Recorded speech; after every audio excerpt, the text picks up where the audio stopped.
คือแบบใดคือความมักน้อยเนาะเพราะว่าก็สละสมบัติทุกสิ่งอย่างแล้วตั้งเป็นพ่อผมเนาะยกเว้นแต่โทรศัพท์เนาะแล้วก็ชีวิตก็ทบายบ้านแล้ว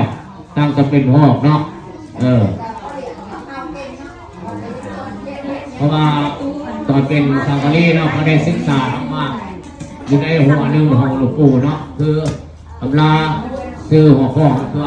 บวชจริงเรียนจริงปฏิบัติจริงได้ผลจริงเนาะพอเลยลึกซึ้งในพุทธศาสนากับชีวิตถวายวัดแล้วเนาะแล้วก็ต่อมาแล้วก็ศึกษาในวัฏสงสารเนาะก็เลยจะมาเอาปฏิสิทธิ์เนาะเพราะว่าอย่างเพราะว่าเห็นใจบ้านเราเนาะเห็นใจชาวบ้านชุมชนเนาะเพราะว่าเพื่ออยู่กันเนาะก็เลยอยู่กันนั้นมาเลยเนาะแล้วก็ต่อมาอ่ะ